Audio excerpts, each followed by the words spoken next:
running here. Okay, so first of all, good morning. Today is the 21st of March, 2018. We're interviewing Lauri Frisch. Frisch. Frisch. F-R-I-S-C-H. Peiresh Yud Shin. Lauri Frisch. That's it. At Hanassi Street, number 14, Jerusalem. Right. Good morning. Good morning. Larry, can you tell us, please, whatever you know of the origins of your family? Where did they come from? What countries? We can start with your father, maybe, and then we'll move to your mother. Okay, my father came from Romania, but actually his father was a rabbi who traveled in the Ottoman Empire to what was then Palestine under the Turks for some religious reasons, you know, probably to collect money or to give money, you know how that worked. And as a result, my father was actually born in Palestine. It's amazingly so, but of course it was Turkish. When was he born? He was, I'm not sure. I'm not sure. I assume Jerusalem. I can show you my birth certificate from Indianapolis, 1929, and my father, it asks where were you, where he was born, his name, and he wrote Palestine. And then I found out the story about actually his father, my grandfather, was a rabbi. Do you know where they from in Romania? Yes, I was there. I went to see the grave of my grandfather, who was a rabbi, and it's close to the Russian border.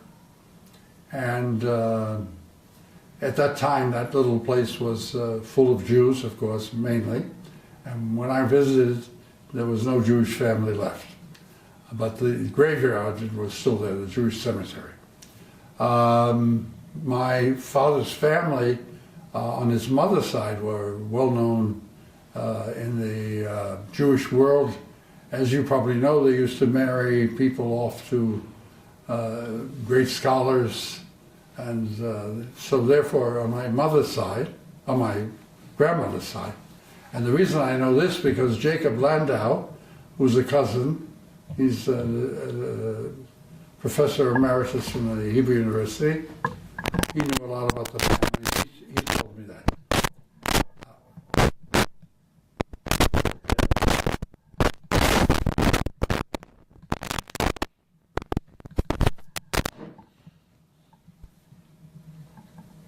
Okay. Okay. So my father... 1 second. Okay. Yes. So my father and my grandmother came from very illustrious families, and in the Jewish world that was something. They weren't great, but they were enough to be recognized in the area that they dealt with. Yeah. For my mother came from Russia, and in a very remote, she never talked about it much because she came at the age of about 10 in the great immigration around the 20th century, the beginning of the 20th century. I'm sorry again. I'm sorry it's like this because I'm also the... Please tell us about the family of your mother. Okay, my mother's family came from a real shtetl kind of situation. But as you know, the shtetl was not just a dead place. It was very live. Many books written about it. And I mean, in general, about what a shtetl. It served the needs of all inhabitants. And it wasn't like the Fiddler on the Roof exactly. I've learned a lot about it. Anyway, my mother, she talked very little about it. She arrived when she was 10 years old, because some of her family got to Indianapolis, which is the capital of Indiana, which is in Middle America, and they opened the first kosher butcher store in Indianapolis, which had about 10,000 Jews, and to this day has 10,000. There was no growth, but they were always very active in Zionist and Jewish endeavors. And she told very few stories, but one she told was that they used to have a two-room, basically, and you have an oven in the middle of the room, one of the rooms, which kept places warm, and that it went right out through the ceiling, through the straw ceiling. And I couldn't put this together as a young American growing up in rural America with everything. But when I went to Romania in the 1970 or 71, and visiting for various reasons in the work I was doing, I visited some of those kind of thatched roofs that had an opening for the oven. So that was, as a young man, of course, I couldn't conceive of what my parents, who were chasing the American dream, and they found it. They came to America. What year did your mother's family come to America? I'm sorry, say again? In what year? They came to America? Your mother's family, do you know? Probably around 1890. And because I met some of my cousins and at that time who ran the butcher store, and one of them, by the way, came here and fought in the War of Independence. He had been a bomber in the Second World War, and he came here and as a volunteer.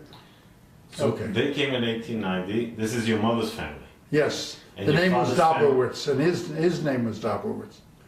Dobrowitz was the family of my mother. Okay. And your mother was born in the States? No, she was about 10 when she arrived.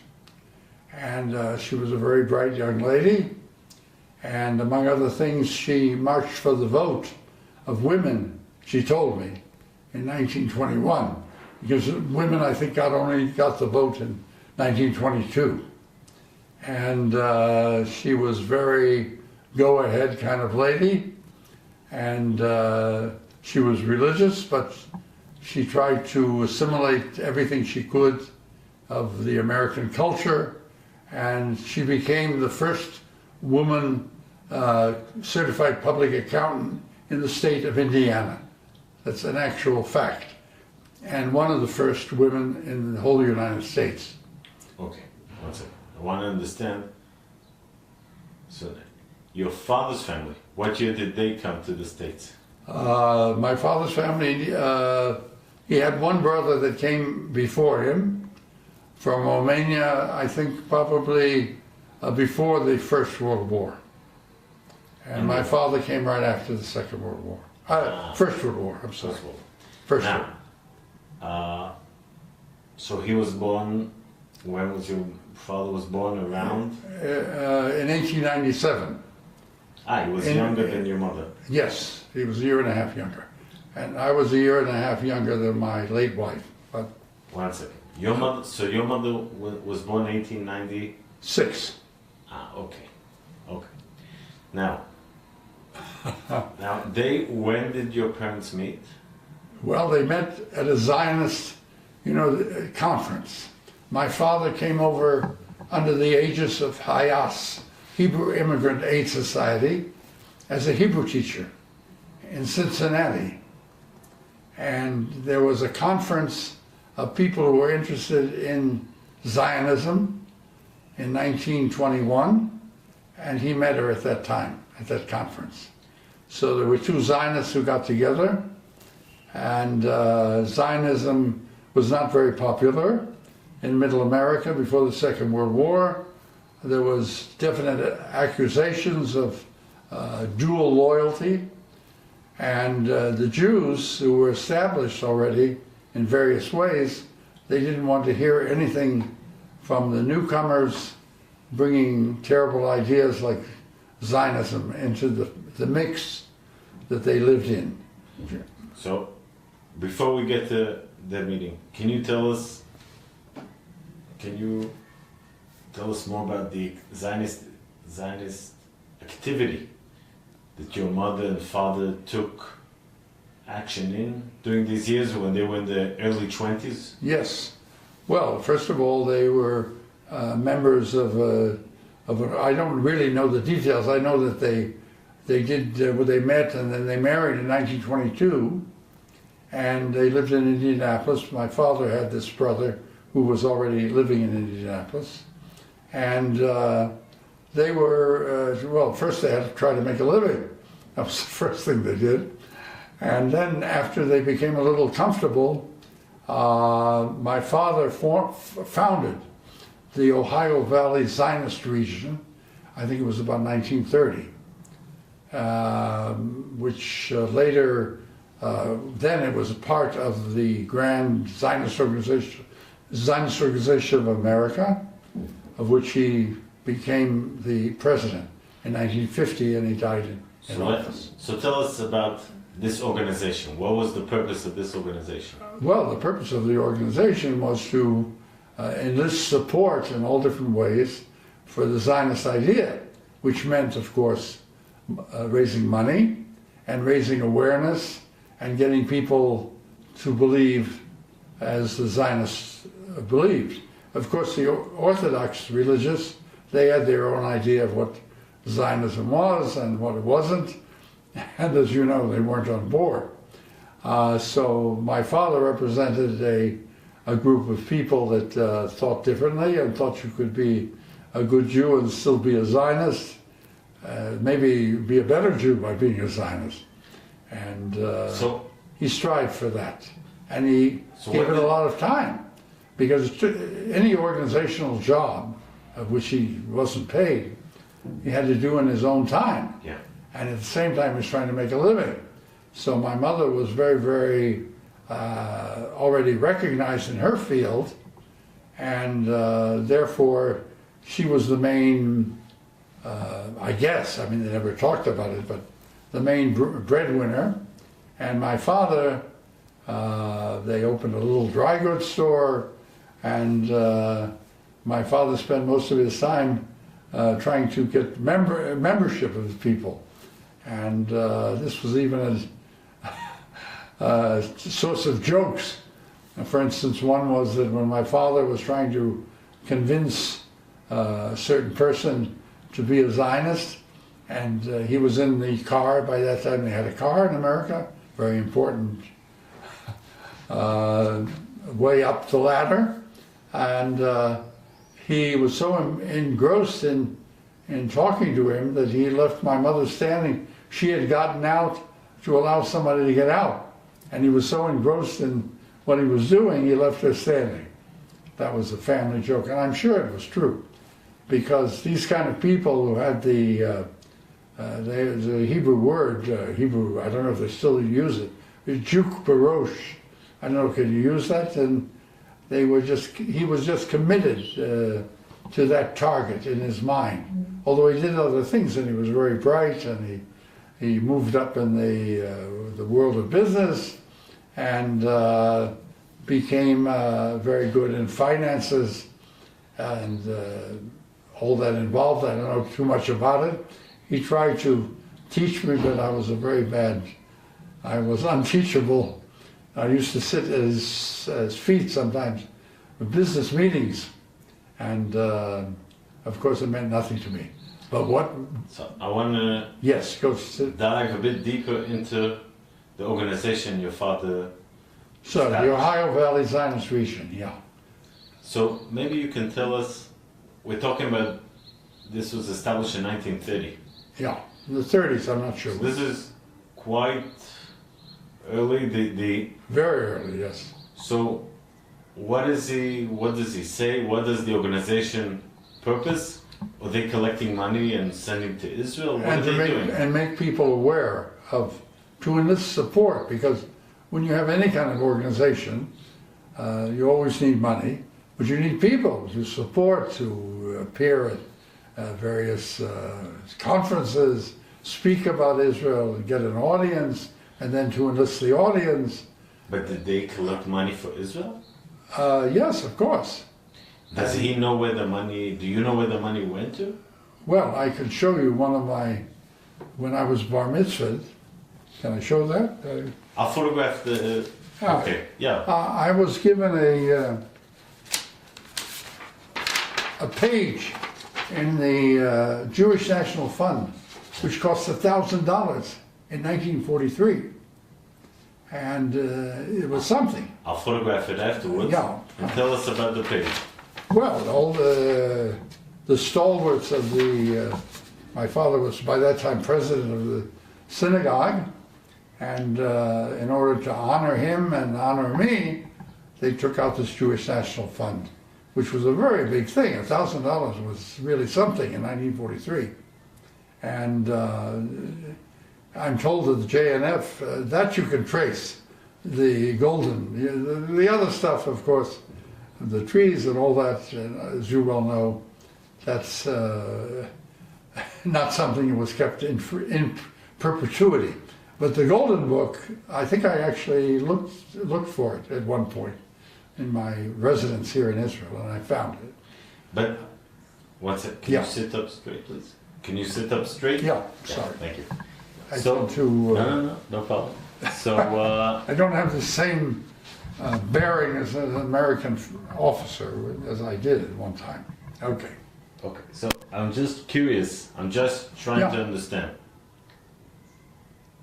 This money, did he have, do you know of maybe somebody in the leadership in Israel that he was in touch with and he sent him the money? Do you know, like... Well, I can tell you a lot about my father and his history. He visited Israel from the 30s. He was back here after 10 years, and he was very interested in all kinds of things, and he was recognized as such. He bought, for example, 5 dunam in 1935 in, trying to remember where it was, not one of the main, they were going to build an opera there, a full 5 dunam, and they were going to build an opera. This was 1935. And not only did he buy, but he got some of the wealthier members of my mother's family, of which there were many, because my mother's family did very well in the within limits of, I guess you would call a middle class.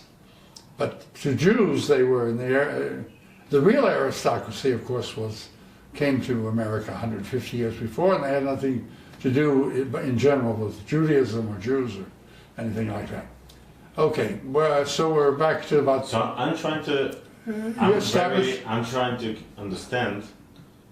look, in the end, well, can you say...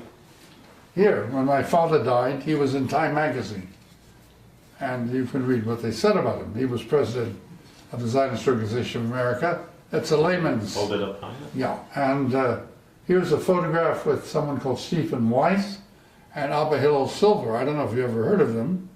They were very famous Zionists. Stephen Weiss was supposedly the closest to President Roosevelt. It had some clout. You can put it down. And, I'll photograph in the end. And Abba Hillel Silver was a famous writer. One second. Why? Because of my knowledge of Israeli history. One second. So yes, please tell us about your father. Yeah, you asked who he was in touch with when he came, and I think the first time after leaving was in 1934. Why can I conjecture who he dealt with? Because he was a capitalist, and as you know the history of Israel, everybody here, more or less, was a socialist of one kind or another.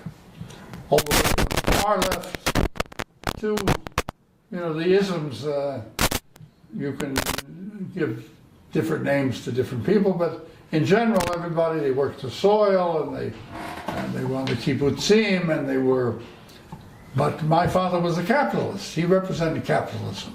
So when he came, he dealt with a Sorry, 1 second. Okay, yeah. When he came, he must have dealt with the capitalists, of which there were probably very few, and he knew those people, and I'm sure he didn't come as a great conqueror because he was small potatoes, as far as they were concerned at that time. But when he became president of the Zionist Organization of America, he was very important, and I can show you a picture with Ben Gurion and when they opened the Bezirne America, which was in his name. And the street is named after him, Daniel Frisch off of Ibn Gabirol.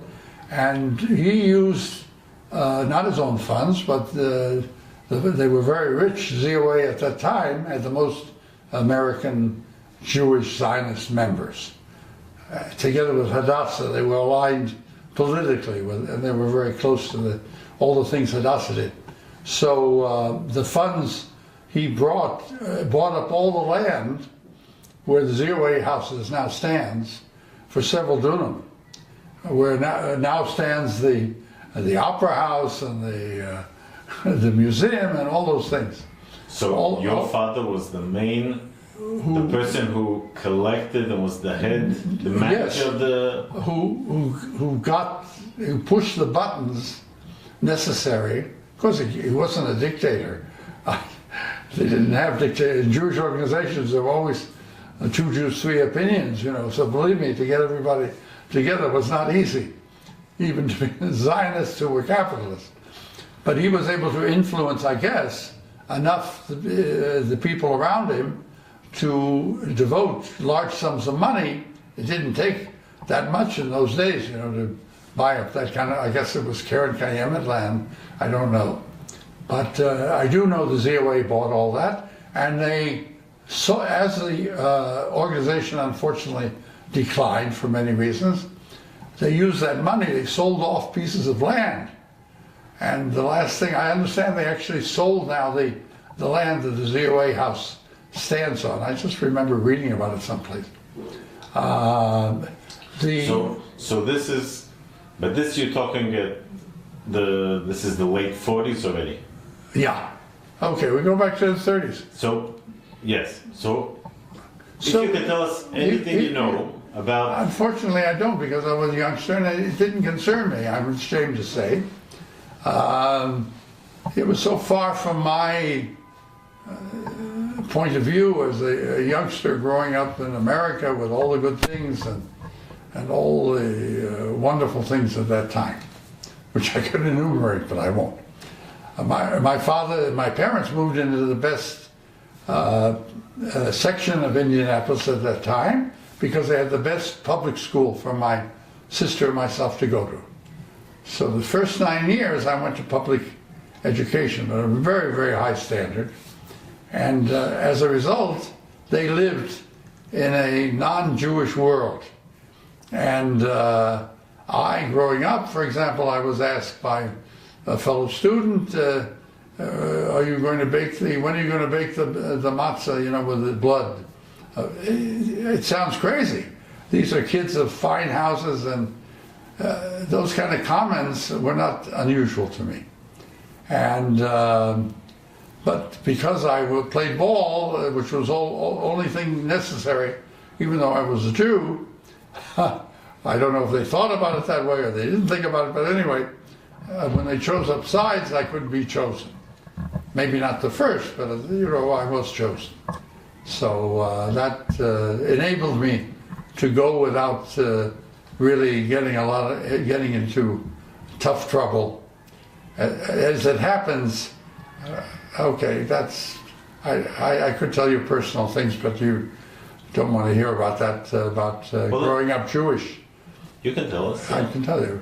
So when I went into the 9th grade, just before my parents moved to New York, when my father got to be the second in command to Abba Hillel Silver, who was president at that time, we moved to New York because to go back and forth to meetings during wartime from Indianapolis was not an easy task.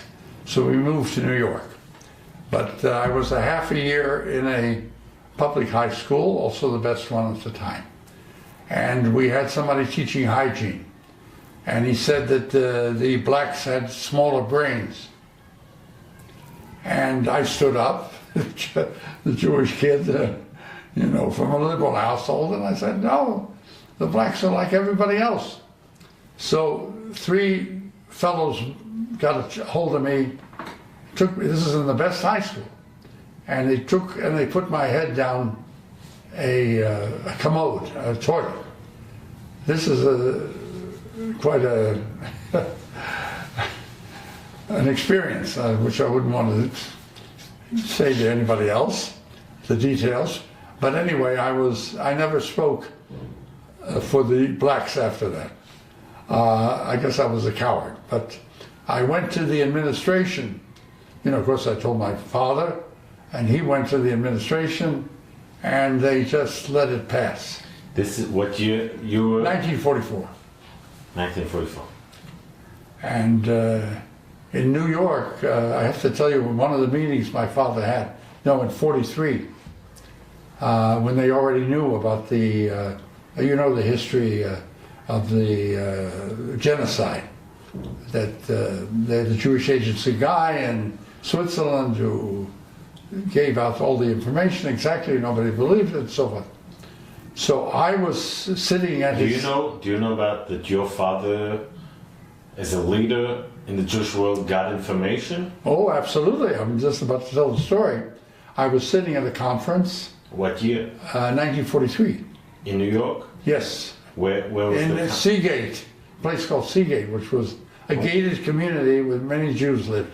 And what was this conference, the name? What was the organization? I think it was probably the executive committee of the ZOA, or you know, in all these big organizations, even in the White House, you have a smaller group. And so your father was on the council? He was a member? Yes, because he was second in command to the Abel Silver, yes. So I was sitting there and listening to how they tried to reach FDR, Franklin Delano Roosevelt, to get things done. How? On the phone? Well, no. Oh. They tried to reach him through people who knew him. There was a Jewish Treasury Department guy who was the treasurer. Let me ask you. Yeah. You were witness in a meeting, a group, that they were trying to understand how should they reach FDR. No, they already had reached him. And they were talking, you can imagine how they felt, that FDR, it's well documented what he said and all that. He wasn't going to, he was an anti-Semite by... But I'm trying to understand, this meeting was after they Yes, reached after. And they were talking about what went on in the meeting with Yes, and well, it wasn't one meeting, it was... none of these things happen in one moment, you know, it's a whole group of happenings. So, but at this particular meeting, they were discussing it. But against Franklin Delano Roosevelt, I was 12 years old, and to me, he was the icon. There was so much publicity in the Second World War. He was like a god. He was like a dictator, in a sense. He was a dictator. And I burst out crying. I couldn't believe that my father was a traitor in my eyes. Of course, years later, I understood very well how they felt and shared their feelings. But at the time, it was a very crushing blow for me as a kid. That he talked bad things about FDR? Yes, and he talked about it. In this meeting? Yes. So this is a very important meeting. I want to try to dive into this meeting a second. Do you know who the people who were part of this meeting? I know where it was held. There was something called the Ocean Breeze Hotel, which was owned by a Jew. And it was a very fancy hotel for the time, in a very fancy section at the time. The Ocean Breeze Hotel. And he was the president, the owner, whose name I can't come up with, who lived there many, many years, and it was quite an institution. He used to have, I guess he gave it for free, I imagine, as his donation of having these small conferences. It was an easy commute to come there, and it was very pleasant to be there. Okay. And how many people? I think it was a group of about 8 or 10. Now, as I remember it as a this kid. is 1943? Yes, the summer of 43. And that was the year, by the way, there was something called the Biltmore Conference, where they had representatives of all Jewry in America, Zionist, non-Zionist, anything that was connected to Judaism. They selected one or more, depending on how big the population was of the place, to represent them at what they called the Biltmore Conference, which was held at the Biltmore Hotel, which was very fancy in those days. And when they ended that conference, I was up on the stage as a 13-year-old, and when they sang Hatikva, and the hand of, I'm trying to remember the name, just jumped out of my head. One of these famous Zionists had his head on my, his hand on my head. I think Rabbi Weiss, and they sang Hatikva. So that was another thing that stood out in my mind that moment. Yes. So I just want historically to place it was a summer. This meeting. Summer. This is 1943. The summer. You say that they had that some meeting. people of this meeting, yes, met face to face. Did they meet face to face with Roosevelt? And I'm not sure. Okay. I doubt your it. father? I doubt it. No. Did your father meet Roosevelt? But I have a picture, if you're interested, with Mrs. Roosevelt, because of your father? And with my father, yes. But and the vice president at that time. So, yes. so basically, this is the Jewish leadership, and they are discussing the fact that they already. Now, do you know how your father at this time? He got information about what's going on in Europe. In Israel, not in Israel. Yes, Europe. of course, in Europe, yeah. And he was European. Did he tell you anything about it? Or this was kept a secret? How did he take this information? Look, my father was a very busy man. He was in business, and this thing which was consumed him, and there was very little time he ever spent with me. I'm sorry to say. In a way, you know, good news, bad news. I'm very happy I had that father. We had very little meaningful time together. Because by the time I could understand anything, he was just not there most of the time.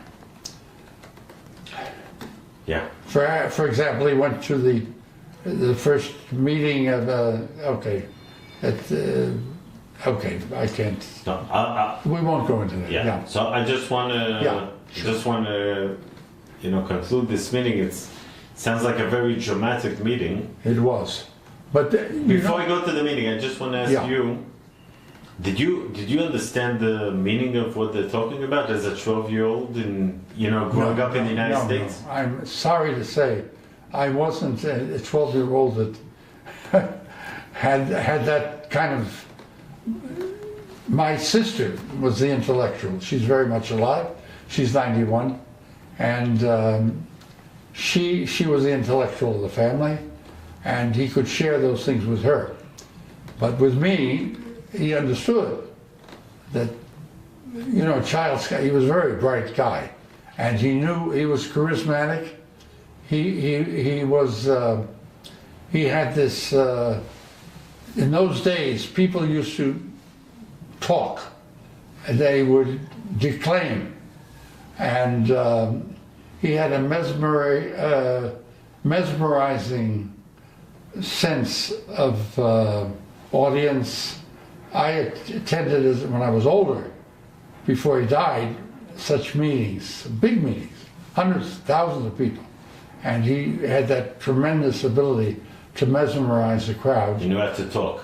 Yes, and to say something of importance. So we'll get to it. I just want to conclude. Yeah, do you remember maybe a dramatic feeling in the room? Do you remember some kind of, people who were dramatic saying, you said your father talked in this meeting against Roosevelt, and you were very hurt about that. The whole group did, and What did they say? Do you remember words or sentences they said?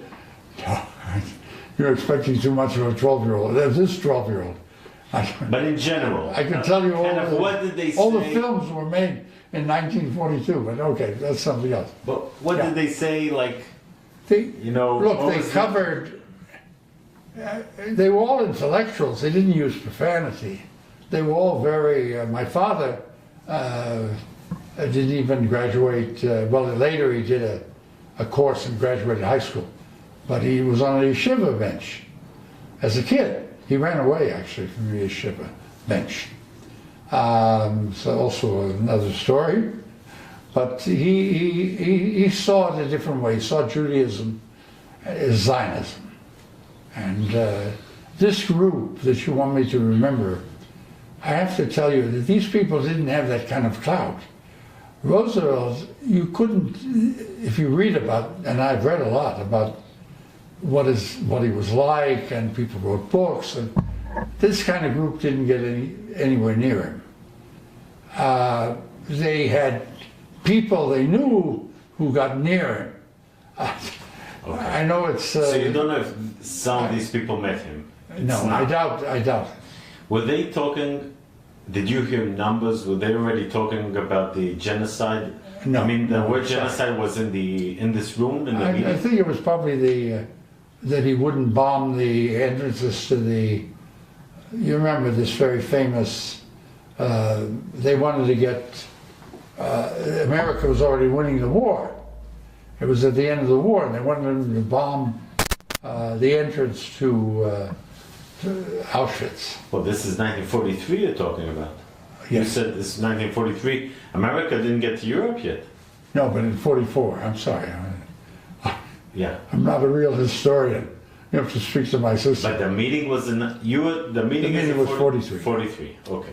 Sorry, I can't come up with it. No, that... I just know historically that he was... he came from antecedents that had anti-Semitism as part of their mother's milk. Now, Mrs. Roosevelt, she changed, and she tried to change him, yeah. Yeah. This is about the... Look, what Roosevelt did, we don't know, but this meeting sounds to me historically very important. Sorry, I can't tell you more. We hear about it a lot. They weren't, weren't. My question is... Yeah. I'm trying to tell you to the best of my recollection. I don't want to exaggerate or to aggrandize the situation and so forth. Did you talk about the content of the meeting again with your father afterwards? Or ever afterwards in your life later, maybe? I must have wiped it out. You see, I had to departmentalize. I loved my father, but I considered the American dream was inside of me. It was the Second World War. You can't imagine the propaganda. That's how I got to know media, because I was subjected absolute total media propaganda. I was in the Boy Scouts, and we had steel helmets, and we were trained as messengers, all kinds of things like that. And even when I was at my first half year at this high school, I took reserve officers training, and we had rifles from the First World War, by the way, and we trained, and it sounds ridiculous now, but at the time there was a threat that Indianapolis would be bombed because it was an industrial center. Okay, so to me, what my father was and who he was, I couldn't really understand him. I couldn't understand him intellectually. I couldn't understand him as a European. By the way, he spoke a number of languages. He spoke fluent Arabic. I don't know how fluent his Arabic was, but Hebrew, English, French, Spanish. How did he know Arabic? Because, that's also a story. After the First World War, he came back to Israel, and I've heard stories that he was in do you know the story of the Jewish Legion that was in the First World War? But they kept it going after the war was over, because it became like a kind of social club and a training for further Haganah abilities. And he somehow, maybe he just needed to be fed, and he came as an immigrant back to Israel, Palestine, and he was penniless, and maybe they took pity on him and they took him in. But I heard people say that he was enrolled, although his name does not appear on the enrollments. And did he know any people that were... Someone told me at a time when I wasn't that interested, as a youngster, you know, when I was wandering around Israel in all kinds of situations, that he had been in that. Now, the reason I think he was in there was because the job he got. He got a job as a shomer on horseback with another Jew in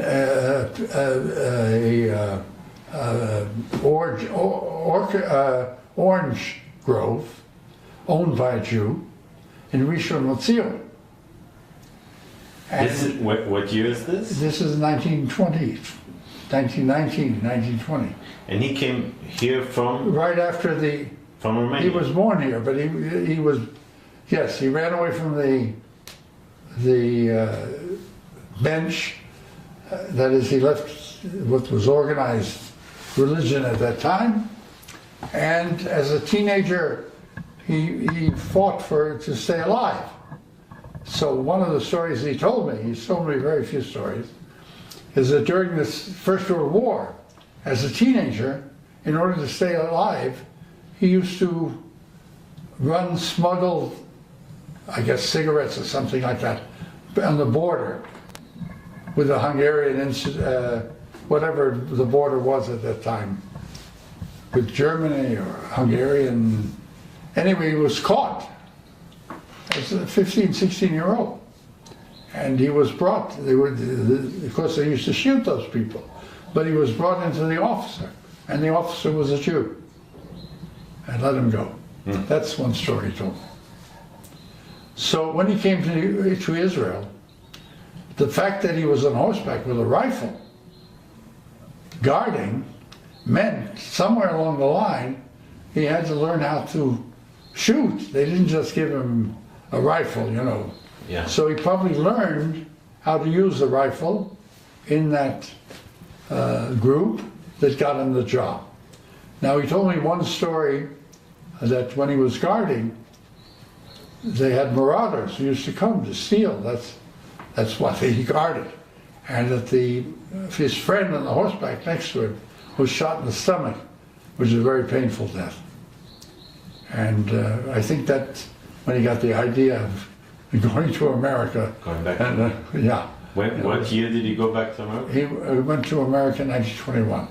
Ah, so he was here from 1919 to 21. Meanwhile, okay, he fell in love with the daughter of the owner of the Pardes, and they weren't, of course, going to consider a penniless immigrant. But the story has an ending, like many stories I've heard. Jews somehow, they come together. There weren't so many Jews who were Zionists who got to Israel.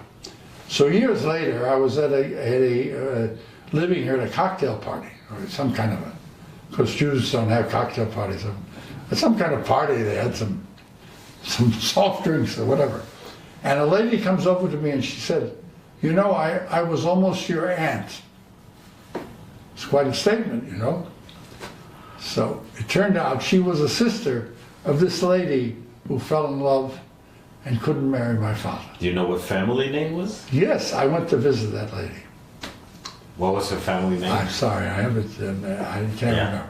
But meanwhile, she married a very respectable guy, an engineer, and they remained friends. Every time we came to Israel, she told me. He never told me that. Yeah. They used to meet. Isn't that a lovely story? Yeah, it certainly is. And they remained friends. But that I met her, that was amazing. And she showed me pictures you know, how he used to come, and of course they were friends, and she was very happily married and very. So I love romantic stories. Yes.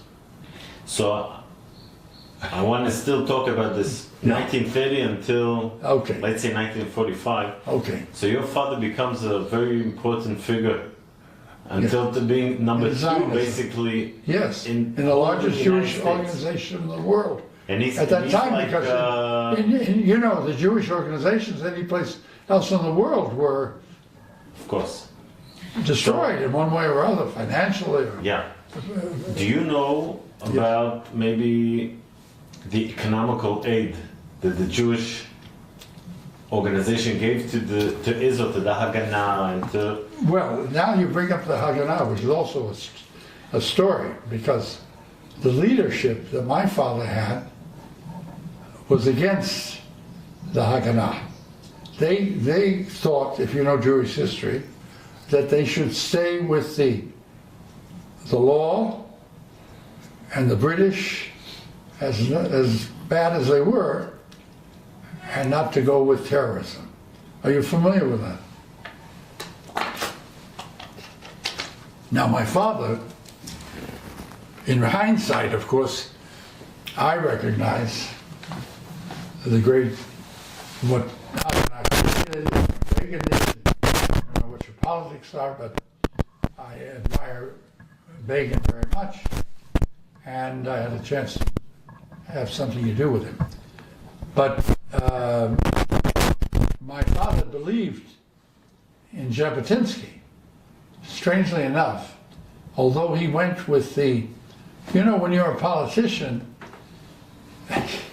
there are many, you have your ideals, but you have to go with the flow in order to get other things done. I'm sure you were aware of that.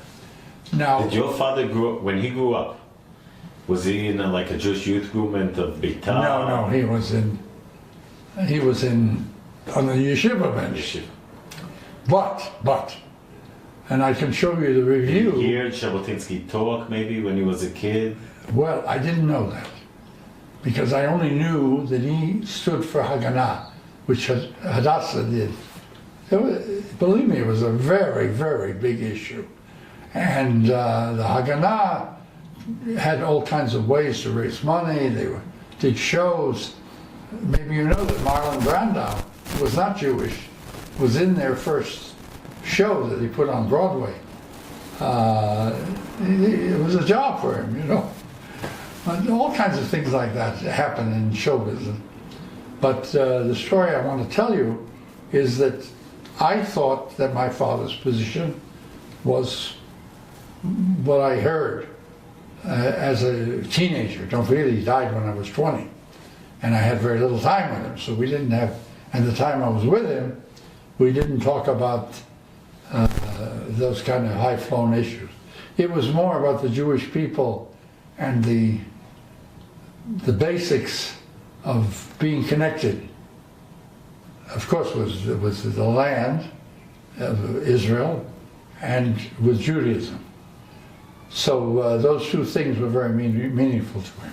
But in 1996, a review of a book appeared in the Jerusalem Post, which I will show you, by a man called Shvili, something. He worked at the Jerusalem Post into his 90s. And he was quite a well-known personality there. In the end, he kept the archive. And they had him review books because he was very intelligent and Poland and so forth. So in the review, which I will show you, it's a review of the book on Jabotinsky. And he quotes my father. He didn't know me, and he didn't know my father. He only knew him. And you have to read what he said there. It's unbelievable. I can actually say those words when you do the close-up if you want. I don't know it by heart. You want me to read it now? No, well, okay. But in general, what did he say? That Jabotinsky was the way. Only that. So can you imagine, if you read it, you have to read the words because he quotes my father exactly from one of my father's speeches. Absolutely. I don't know how current you are with reading texts or things of statements. Very important what people say. Anyway, okay, it's quite something. He was an absolute believer in Jabotinsky. Okay, and now this is very interesting. So now we get to his position in the leadership of the Jews, the Zionist Jews in the United States. Do you know of his connections? You have Etzel, you have Haganah, you have, you know, you have the different leaders here. Right. Jabotinsky was until 1940. Did he have connection with Jabotinsky from the States as a leader? I don't know, but I'm sure he's read. My father read everything in sight. No, of course, but I'm talking as sending money, sending funds. This I don't know. I doubt it because he couldn't be a traitor to the mainstream of what he represented. You have to take in consideration if you're a leader. But look, you'll see what he wrote, and it speaks for itself. So we're in the 1940s. Yes. Here it's already, we're close. Do you want to talk more about maybe during World War II? Yes, I'd like to talk about how I got connected beside my father, and what my father, he couldn't give me that time. So what did he do? When he knew I was being raised as an American, with all that meant, you can't imagine the patriotism, the devotion,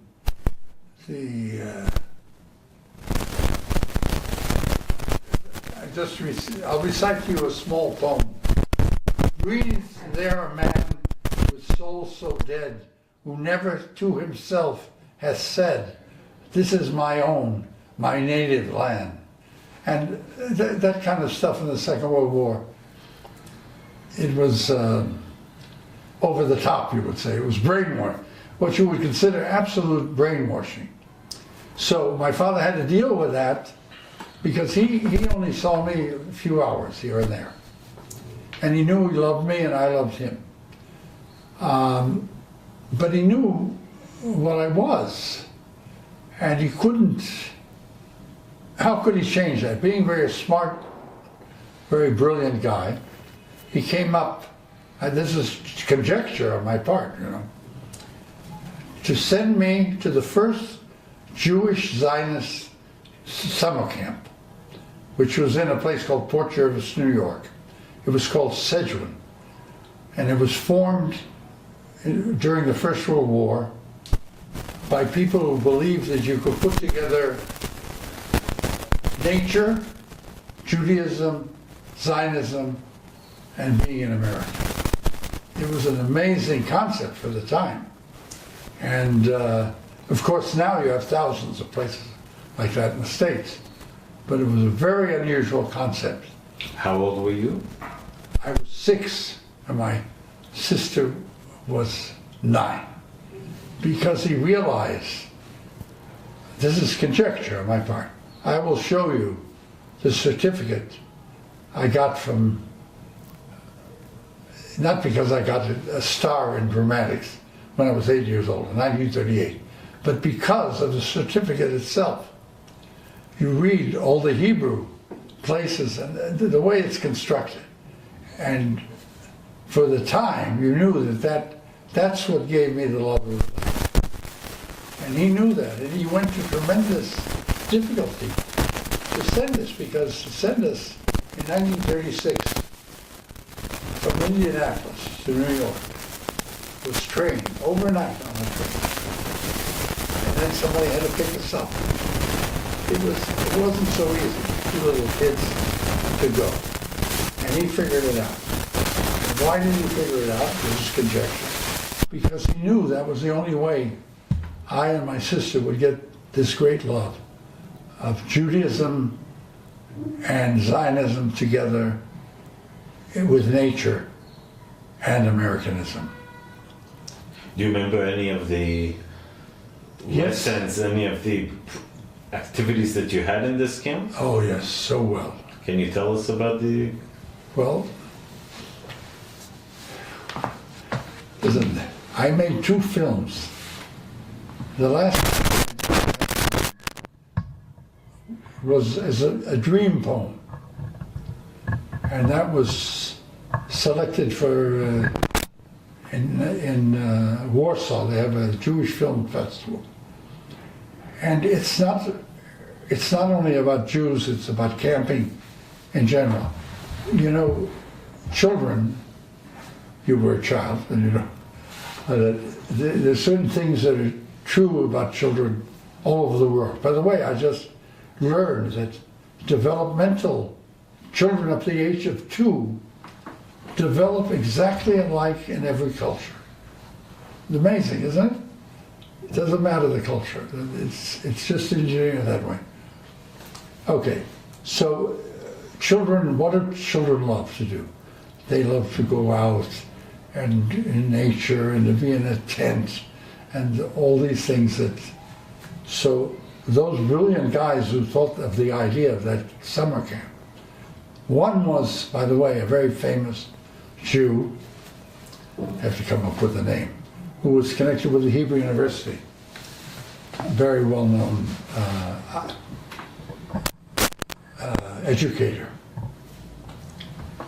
who was one of the founders of that. So, okay, let's talk about events. So we had things like 4th of July, the American thing, done to the utmost. And of course, Solomon, who was, if you know the story, he backed the, he was a Jew who backed the South. And he financed their, basically their very famous story. Okay, and then on the Jewish side, we had Shabbat, which was an absolute beautiful thing. Maybe you wouldn't, again, I don't know about your religious orientation, but when you have the Ark, I have pictures of it, I have actually filmed. You have the Ark of the Covenant on a tree overlooking a beautiful lake, and the sun is going down, and you're welcoming the Sabbath. It's something I love to this day, and associating with nature, and of course then because this was supposed to be like a little Palestine. We had gardens we cultivated, you know, like. They talked to you about? All the time. About Israel? Oh, all the time. It was Palestine. What, did they have people from Palestine come and talk to you? Like Chalutzim? No, that they didn't have. But what did they say that's going on in Israel? This is 1938, by the way. We're just before World War II. Yes. But I was there from 36 to 39. Did they talk about what's going on in Europe, Germany? About, you know, the... Not in my age group, I think. They probably did. Again, as a kid, I could connect with sports, I could connect with religion on a certain emotional level, and the outdoors. But I'm sorry, when it came to having to use your mind in an intellectual way, when I consider that intellectual, to teach, I'm sure they did in a very modest way, but they didn't want to scare anybody. You know, children, you can bend them terribly, but you have to be very careful, because children see everything in black and white. I don't know how much you're into all that, but I had 4 children, and I went, thank God I have grandchildren, great-grandchildren, and all that. So I know how children develop and they think. And you can't get into those areas except for an exceptional child.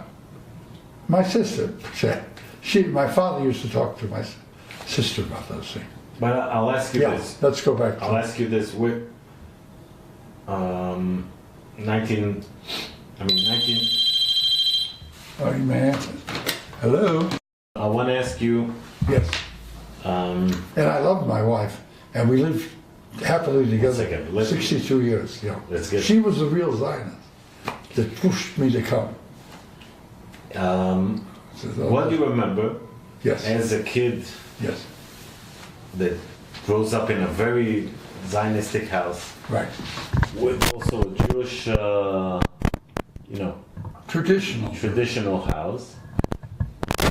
We kept kosher, but we wrote in Shabbos and all. Did you go to synagogues every Saturday or? Yes. Every Saturday? But my parents worked on Saturday. So we used to drive to Friday night, but I went. What congregation was it? It was a conservative. Conservative? That my father became president of, and he brought in an organ in 1939, which was really something for. They only had that in the Reform congregation, and I don't know if you know how the service goes, but he gave up the duchen of the Kohanim and all kinds of things like that. He was very. He had all kinds of ideas, not only about Zionism, but Judaism in America. He had influence also about the conservative movement in the United States? Yes, but my wife's family was even more influential. We'll get it. Yeah, we'll get it. So I want to ask you, what do you remember? World War II breaks out. Okay. Do you take it, as you said, as an American in America and what goes on in America, or do you start hearing about all kinds of stories about what's going on in Europe, of Jews? What do you remember? I wish I could say I was interested. Not only you, I'm talking about maybe the house, my parents were very involved. And, my father went to the first Zionist Congress after the Second World War in England in 1945, I think it was. He, by the way, was at the Zionist Congress in '39 when the war was declared, and he had to get to the last ship, the Queen Mary, which was sailing. How he got passage on the last ship going. He was in England. He had to get to Southampton and all kinds of stories. And my mother was frantic because that would be completely cut off, and many people were. That I remember. My mother frantically trying to put through long distance calls, which in those days were. You had a phone at your house? By that time. 1939, you had a phone in your house? That's we were, I had everything, believe me. You're looking at someone who, I can show you a picture of how I grew up, and my house, it wasn't a mansion, but it had two libraries, one on the ground floor and one on the second floor. And I knew I could always find my father there. Kids get up at night and all that. I knew I could always find him. So I'll ask you, maybe retrospective. Yes. Maybe you talk to your mother, your father. Did they get news of their family in Europe? Did they have connection with family in Europe? Yes, my father's family, he had a brother in Paris, which he was very connected with, very bright, and when he used to visit Palestine, he would come back via Paris and see. And he happened to be a communist. And I don't know if you know this, the first thing the Germans did when they came to Paris was not to take away the Jews. They took away the communists. You know why? Because the communists were capable of organizing something. It's interesting, These are the things that I are very much a part of things I'm interested in my life, but okay. So we never know what became of him. But my father brought over the wife, the widow, and the two daughters. How did he find them?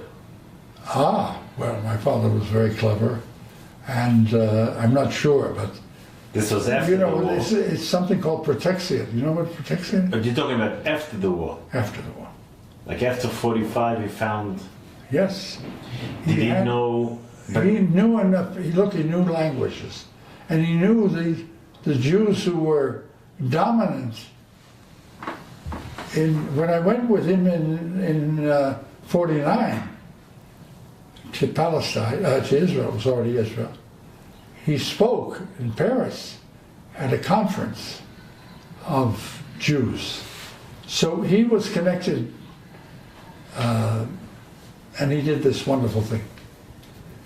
And that's all. So the contact with his brother, when was it? Well, the last he heard of him was 1941, like.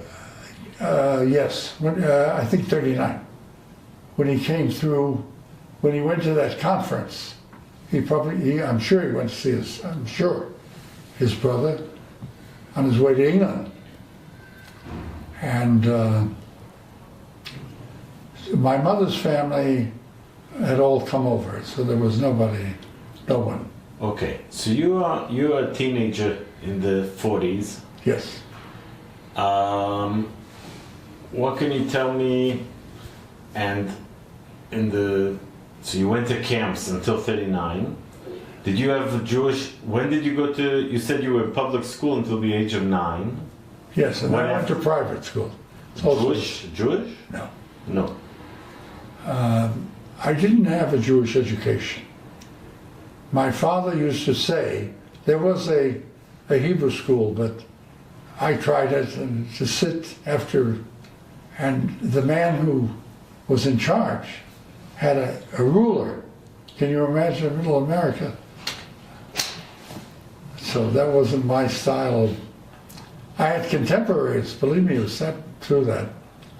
And one runs a very successful butcher's store here in Jerusalem, who sat through and was a wonderful student. Anyway, so my father used to say, well, you'll go to Palestine and you will become a Jew there. When did he tell you this? When you were... Yes, when I was a teenager. When I didn't want to go to Hebrew school. But he did tell you you should go to Palestine, to live in Palestine? Yes. And how did you... He didn't say you should live there. He said you will spend time in Palestine. Okay. I want to be as correct as I can. Okay. So let's get to 1945. You are 15. 15. And what do you remember from the war ending? From the Second World War? And you mean what has affected Jews? Is that it? What you're talking about? Well, when my father brought over in 45, first these two ladies came over. Then they brought the mother. They were very exceptional. The two daughters were very exceptional. That's a whole story too. One of them became a high functionary in one of the Jewish organizations, I'm not sure. They were from France? Yes, from Paris. So they were born in Paris. So your uncle... They lived in Paris. Was married a French Jew? Yes, wonderful woman. They always said the Frisches knew how to marry beautiful women, which is true. His brother, who lived in Indianapolis, who came to Indianapolis before, married a native-born Jewish lady, very beautiful, very wonderful lady. So the Jews knew who to marry, and my father married my mother, who was also a wonderful lady, and it's something. And I married a wonderful lady also. The family of your uncle lived with you in your house? The family of my uncle. His wife, No. My father was already a very successful man by that time, financially. We lived in something called I didn't know. I asked you, do you ever go to New York? Were you ever in New York? My family originally is from New York, yeah. Well, Still is. On Central Park West, you have something called the El Dorado, which at that time had the two highest, they're 32 stories tall. We lived there. Ah, you When moved we to came New York? from Indianapolis, yes. When did your In family? 44. Ah, okay. No, my father traveled first class. First of all, one thing he told me, he said, I never had a glass of milk till I came to the United States. I remember that line. And then I remember him saying to his mother, he was the youngest, this is the few stories I ever heard, he was the youngest of 10 children of the rabbi. And the 5 boys lived and the 5 girls died. And he was the youngest. And his father had died when he was 2 years old. He never knew. And the mother lived on the charity of the community. So my father was always hungry. And he used to say to his mother, this is what he told me one time. He said when the mother gave him a piece of bread, can't you put something on the bread? And she said, just pretend there's something on the bread. They both came from abject poverty, my mother's family, too. They were not big movers and shakers. But we lived, and I think my father was a sport. You know, he was not, I'm not, but I didn't inherit that from him. But I was more like my mother, watching money carefully. But my father was very grand. He used to, well, it was also pretty good for a politician, right? You know, invite everybody and all kinds of nice things like that. And he had that in him. And I guess it worked very well for him, but it was natural. What was the business? The business of your father? Well, it's hard to describe. I guess first he was in the schmata business. And then when he met my mother, she introduced him to somebody she had mentored as a young man. My mother was an amazing lady, and she used to help people. She was really an Eshet style, but not in the sense that you probably know about it. But the women can be Eshet style without actually being that, you know, in the traditional sense. She used to help people. She never talked about it. You know, the highest point of helping somebody is anonymous. I mean, you know that about Matan charity. What? Matan Beseter. And she used to help people. Of course, I became aware of it, but I really didn't, you know, it didn't mean that much to me. But one thing she did, which I didn't know, she mentored people. And she somehow met this young boy who was very unattractive. He was very fat, but he was very brilliant. And somehow she mentored him.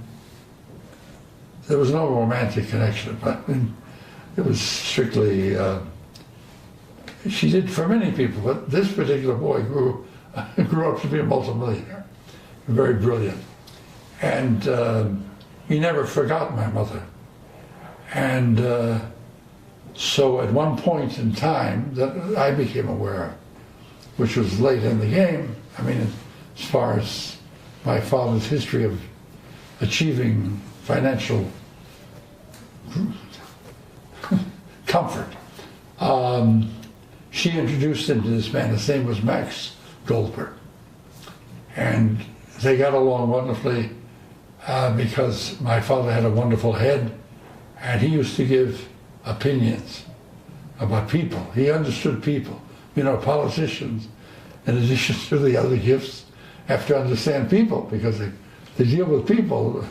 They're media, you know all these things. And I only appreciated this, believe me, when I got older and understood what, I had no interest in politics at the time. Anyway, he became an advisor to this Max Goldberg. Goldberger was a very brilliant guy. When was this? And this was beginning, I think, in about 41, 42, beginning of the war. And that's when my father began to have, first of all, the wherewithal to give complete time without money to Zionism. To be a Zionist leader, you can't do it part-time. To be a leader, a really real leader, is a full-time job, night and day. So anyway, through this Max Goldberg, he really achieved. So he worked with him for many years? He worked with him as a partner. And then there was a third element, and that was a man who was my father's lawyer, who had come from Europe, Russia, before the First World War, served in the Navy.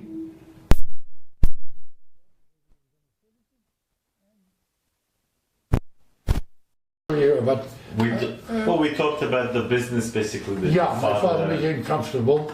Yeah. And only then could he really give all the absolute time required to be a real leader. And then he became higher rank. And then being elected was a big thing. Why? Because everybody who ever had that position was either a judge, a rabbi, some personality, academic, and he was the first. They called him the Volksmensch. And at that time, there were enough people in the Zionist Organization of America who came from the old country, who had that thing in them, you know, Yiddish, and maybe they didn't practice anything, but they loved the Yiddish language, and he could speak to them, and he could relate to them, and he could bring all that into the mix. And that's one of the reasons. And the other reason was he got very powerful people. He brought them into Zionism. And power means people who were Jewish by heredity, but that was all. Do you know? Yes, I know one. I can tell you in Indianapolis. 1 second. Sorry, 1 second.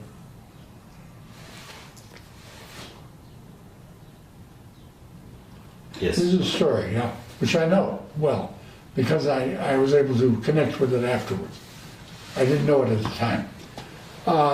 The richest Jew that had any idea about Judaism owned something called the Real Silk Hosiery Mills in Indianapolis. Now, the very, very rich people were the ones who owned the department stores, but they left Judaism many years before. They came 150 years before. But this Real Silk Hosiery Mill, I assume, came something like 1880.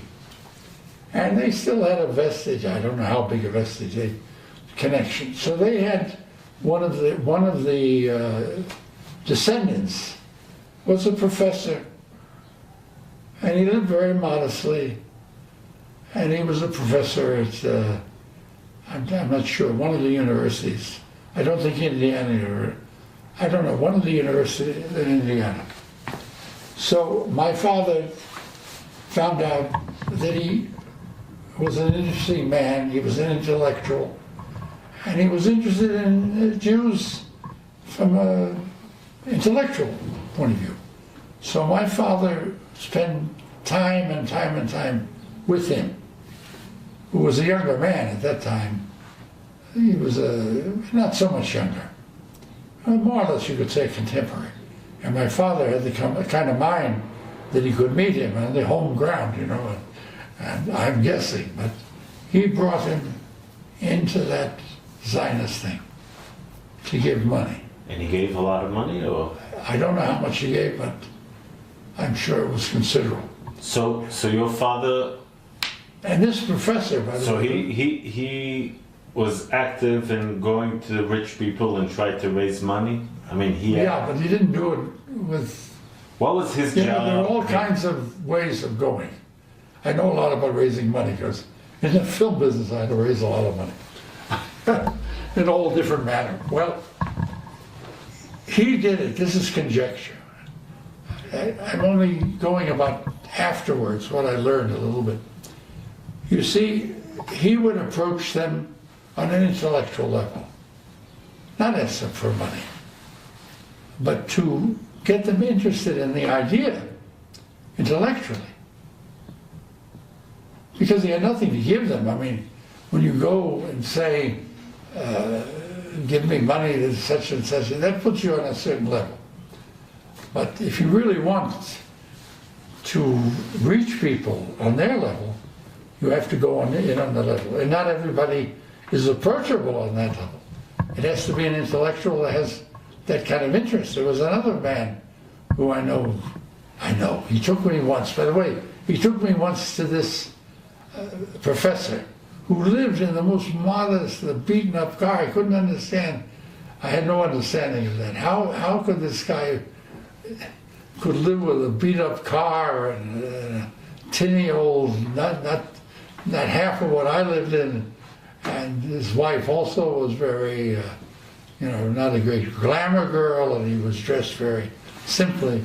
But there are those types. I don't know if you've met them. I look for them. I like those types. I've known any number of them over the years. And that's one he took me to. He took me to another guy, and I'll never forget, who was a very famous name in supporting Israel with money. And he lived on the east side. And although we lived in very nice comfort, this fellow lived much better. But so you raised from him also? What? So you raised from him. So I want to understand his position. He was also one of the managers, and he himself was a known person and went and made fundraising. That was part of it. I think that's part of politics to this day. Of course. Now, can you tell me, again, we're getting to this point, we're towards now 45, the end of World War II, towards the Independence War. Yeah. The time in Israel is becoming tense, and I'm sure... what I knew about, you were interested in my awareness of what was happening in Europe, which of course I heard it in so many words. It was in the newspapers after 45, but it was very far away. Did your parents talk about it? Of course they talked about it. And when my father... okay, sorry. Yeah. I'll tell you how I became aware, personally. My father brought over these two ladies. Now, one had married an American serviceman, so she was in another place in Connecticut. And but the younger, who was a woman just a couple of years older than I was, he got her a job. It's also a long story, but after he died, she came to live in our house, in our apartment, where my mother, the widow, lived, to help her to get through a certain period. I forget what it was. So it was because of her presence, someone who lived through that, and I was something of that age, but of course, she was also intellectual, so we didn't have too much to meet on, except that, of course, I found her attractive, but being a good Jewish boy, I know this is taboo. Just like I never dated non-Jewish girls, because nobody told me not to, but okay, that's another story. So we had this, not a close relationship, but enough that I heard her story, and from her point of view as a young person, and that was meaningful, because she was the first person I ever met who actually went through it, and I related on some, can't say on a high level, because she had read all the great works and all that thing, and I wasn't a great reader. I had to develop that. My wife said, how can you ever, if you don't know what people thought or did before, how can how can you plan something? Well, you can if you're enough of a genius, but I wasn't enough of a genius, so my wife brought me into books. She was an academic. Okay, so I want to get back to... Yeah. So when that was my first 1945, experience. Yeah. and you are now 15, Yes. and I'm not going to Jewish school, and I'm very into I was a professional actor as a kid on radio. okay, And the early days of television.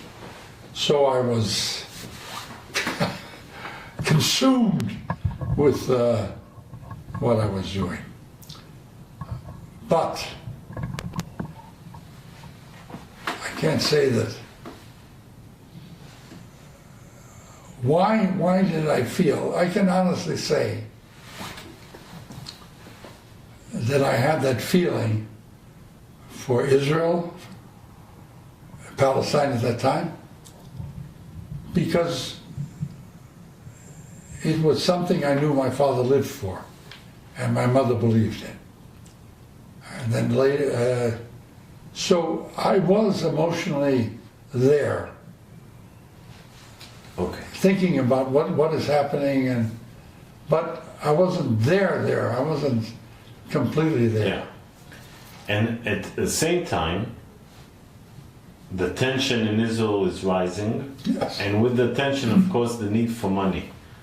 Do you know about the work of your father at this time and the fundraising for maybe even Well, it was done on an organizational level. He didn't personally. By that time, he was in a level that, as far as I know, I think when he went to visit this very wealthy man, it was already a question of political influence too. Meaning what? Meaning that this man probably knew people, that there were a lot going on. For example, they were shipping illegal weapons. You know about that. It wasn't legal. I'm trying to understand if you know about the money. Where did the money go? Did he... Well, no, he personally didn't do anything. It went into organizational funds that were creating things here in Palestine, or trying to create things before the war started. Educational things, Hadassah ran. You see, because ZOA was together with them on an ideological level, I would say from 45 to 50 when he died, or let's say till 48, the Declaration of the State, which is a very, very important period. Hadassah was very go-ahead. I don't know how much detail you know about that, but I've learned a lot. I also knew those very first Hadassah ladies. I was a kid. I like the fact that I knew them. Epstein, who lived to, she was 100 or something. Some of the famous people. But anyway, I wanted to say, you see, the Hadassah, it was through their funds that the ZOA also put in money that they did jointly, created all those wonderful things that Hadassah did here in Israel. They had their own places like Nerim, and you know the... So these are like, I would say, like public, money went for the public, but did the money, did your father money go to the state itself? What's going to be the state for, you know? I don't think so. For defense, for weapons? Not that I know of, because I think it was illegal at that time. By the way, when I went, I'll just tell you, the relationship of America to Israel was not so beautiful. You know, it wasn't. It had a lot of very down. And I'll just tell you, when I went to take up this job that I took and arrived here July 1st, 1954, I had to report to the American embassy. I was a reserve officer. I had to report. It was during the McCarthy era. And when I got back, they came to my apartment and interviewed me. Of course, I didn't know anything about secrets. But we're still not in 1954. Yeah, well, okay. Towards So I'm 1948. showing you What do you know about the activities? Can you tell us more? You were 18 by 1948. Yes, that's right. What's the activity of your father of the ZOA? I'm sorry. As far as I know, there was no gift to the state. I think it was illegal at that time. I told you that story about my. It's not just because of me. It's because everybody was suspect, and you weren't allowed to. Israel was very closely aligned with France from the point of view of arms. You know that, or you know. Yeah. So, and Europe, Czechoslovakia. But most of the money that came to the ships that took the immigrants from Europe to Israel came from the States. I don't think my father, I'm just guessing, on principle, because my father didn't do things against the law. On principle. As a leader, he didn't, a lot of leaders have plenty of scandals. My father wasn't going to be one of those, because he believed that in his position, he represented people. And that if he was caught in any kind of negative situation, it would reflect maybe the last of those kind of people. But for example, he could drive a Cadillac, but he didn't. Because he wanted to drive a car that all the community, he wasn't a member of, by then they had a Jewish country club. He wasn't a member because not all the Jews could be members there. He considered that he represented the people.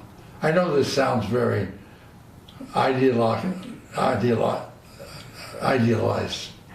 I'm trying to be objective, but I am the son of my father. I do idealize him. I admit to it, and I like to think that what he accomplished for this country, that he is some way up there, and now that I have that grandson flying up there, that above my grandson flying is my father. I don't know if that sounds too far out to you, but this image I carry with me. Okay, the end of the dramatics. Let's go back to. You want to take a stop to drink something? No, sorry, yeah, I'll take a drink. Yeah, let's take a 2-minute stop to. 39? No, we're already 1948. Independence. Israel declares independence. What do you remember of this time?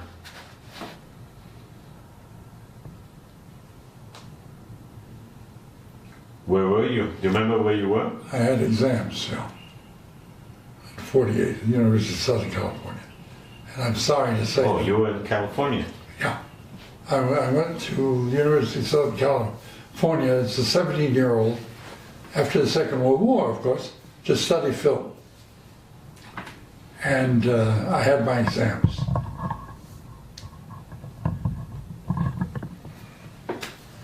That's a downer, and you can't. Do you know where your parents were, where your father was? Yes, very much. My father was on a world tour, I guess, to raise awareness and money for Israel through the organization.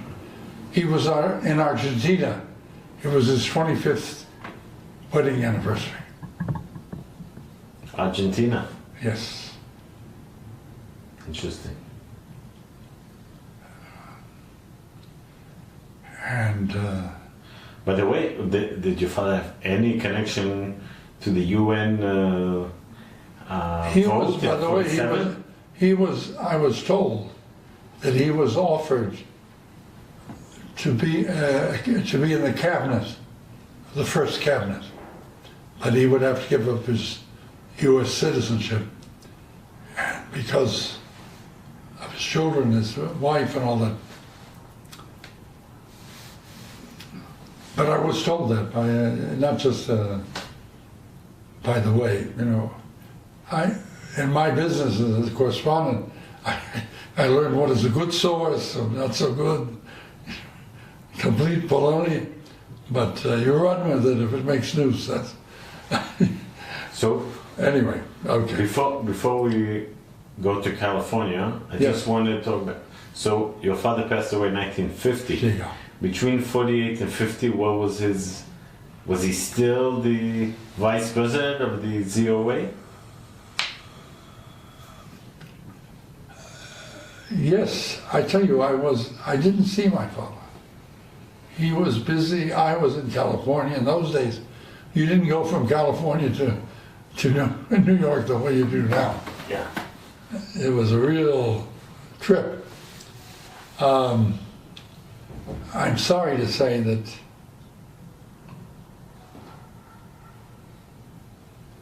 I have very little seeing him at various times. Let's see if I can conjure. Well, what was his position? Do you know? Do you remember? Yes, he was the second to. I think he officially was called the chairman of the executive committee, and then he became no, it was like vice president. And after Silver, he was chairman of the administrative committee under Silver, and then he became president after Silver. Now, what do I remember of him at that period? I just thought he was so busy. Yeah. You talk about the UN. Well, the UN is at 47. Yeah. I wanted to know if maybe. He was involved?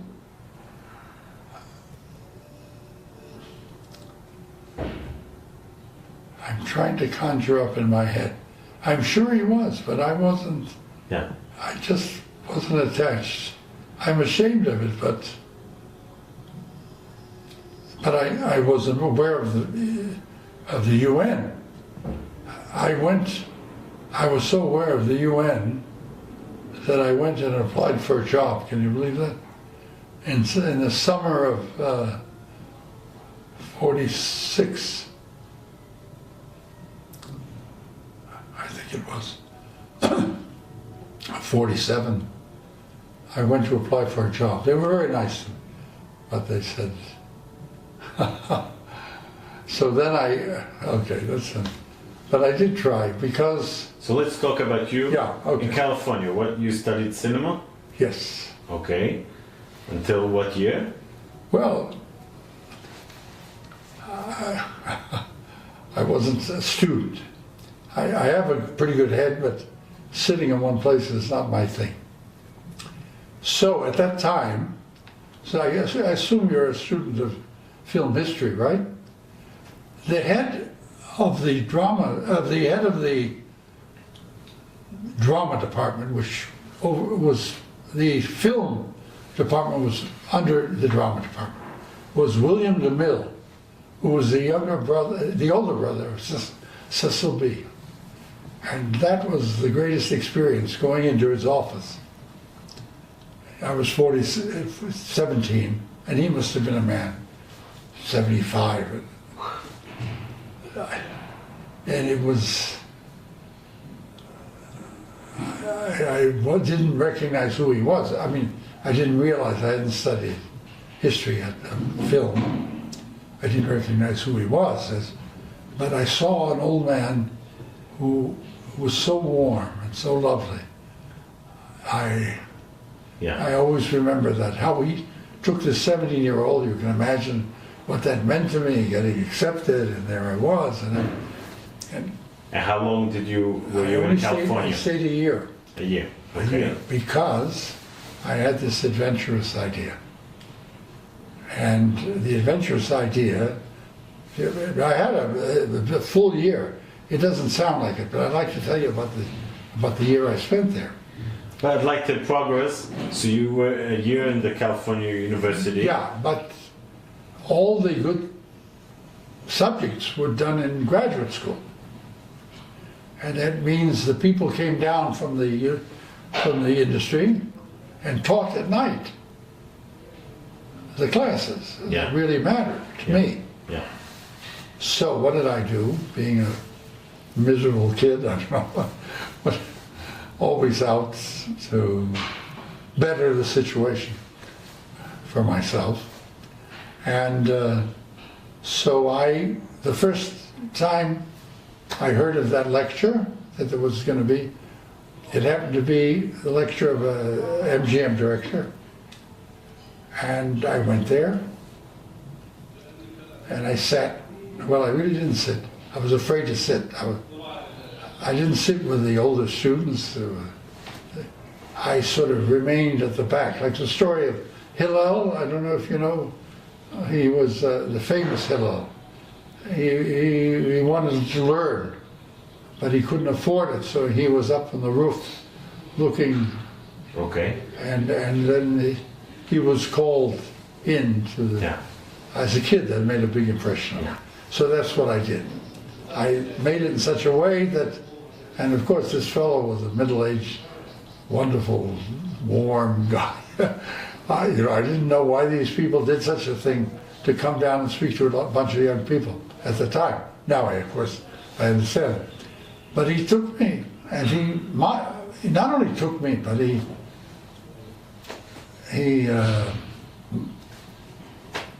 gave me a lot of things. And until when did you live in California? That year. And during that year, this director did fantastic things for me.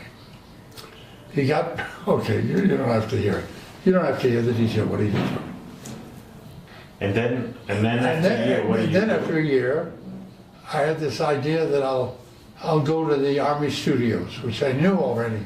See, I researched. They were in Long Island City, and I went down there, and I spoke to the officer in charge, but you couldn't enlist there, it wasn't. And if you know how the Army works, you don't tell the Army what to do, they tell you what to do. And when they need somebody, they just pick them out of a machine. Well, in those days, they just had file cards. They didn't have. So you enlisted to the Army? Yes, but because they had a special program. A year of active duty, and then you remained in the reserve. So I thought, that's good. I'll go for a year. I'll go to the Army studios. To learn because the officer, I still remember his name. You wanted to work I wanted to get to the studio. To work as what? Something. Well, as an actor, whatever I could. Yeah. A writer. I consider myself a writer. So what did you do in the Army? What they did to me in the Army was they put me in Washington, the state of Washington, in the winter, cleaning bathrooms and you're just a simple soldier and all the things you have to do to go through. And my God, yeah, well, I'm here. I want to get to the studio. So by then I learned you have to put in a request for transfer, which of course is never granted. I didn't know that, but no, everybody wants to get out of the infantry. By the way, the infantry that I was in, the 2nd Division, was practically, my regiment that I was in, was wiped out in Korea in 1950 when the North Koreans came across the border. They decimated the whole group. But anyway, so I was in that situation, so I thought, how can I get out of this? And I knew that the 23rd Infantry Regiment was very proud of their heritage. You must have something probably in the Israeli forces like that. Very important, esprit de corps and all that. So they had a Quonset hut. You know what a Quonset? That was a British type of huts. A lot of them here in Israel still used, I think. Anyway, I went to the museum. They had a museum on one of my free moments. And I go to the museum and I see they had a lot of these picture stills and what the wonderful things they did for I don't know how many years. And then I thought to myself, why don't I put through a plan to do a film on this museum? And the plan, going through channels, landed in the hands of a captain, because it was only a regiment, who was in charge of many things, and one of them was that thing. So he thought that's a great idea to earn brownie points for his promotion. I learned this later. And he knew that there was some little guy there who had the experience, made films and new films, and he had a plan. Because I submitted a real plan. So you made the movie? No. This captain wasn't liked. He wasn't Jewish. Nobody was Jewish in those days. And I thought, by the way, my contemporaries in that unit that I was in were Jews because they all had curly hair and beards and all kinds of things. They were Italians. Yeah. That was very funny. I kept, okay. So this captain wasn't liked, and they knew that I was responsible, so they transferred me out, and that's how I got to the studio. Okay. So you started working there? Yeah, so where did they put me? It's a hell of a big place. In the Army studios? Yeah, it's 1,500 people working. Where is that? Long Island City. It's there to this day. It was originally a big studio for commercial reasons in the 30s. A lot of very famous films were made there. And then when the war happened, the Army took it over. And then by 1970, it went back again to the... So you worked there for how long? Until what year? I worked there for 1 year. So this is 1950? No, and then I was very lucky. I got a lot of good things happen to me. But I kept my contact with the Army because that really paid my way for my wife and 4 children. 1 second, okay, but did you... I worked as a contractor. Okay, you were out of the Army as I was out of the Army, but I was in the reserve. What year is this? I was out of the Army from 49. I was in from 48 to 49. Okay. And then I was in the reserve. When did you meet your wife? I met her at that summer camp. Yeah. And she was the big Zionist. Yeah. She was on something called Hakshara, which was, they had these little encampments where you learn the ways of Palestine. And she was very advanced in school. Because during the Second World War, they tried to get people out as fast as possible. And since she was very bright, she just went with the flow. And she graduated high school when she was 15 and university when she was 18. And then got a master's at 19. And meanwhile, she was employed by the camp on the staff. So I went there to do a film. I wanted to make money, right? So I sold them the idea of I'd come back and make this film, which I'm very proud of to this day. It's a long story, I won't tell it. But I met her, and had this, but she wasn't interested in me because I didn't want to go to Israel.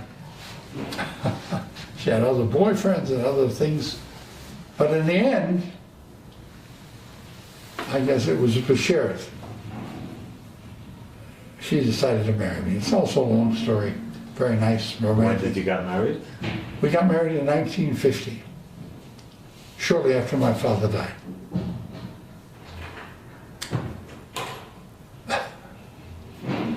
But the only way she married me was that I would promise to go live in Israel.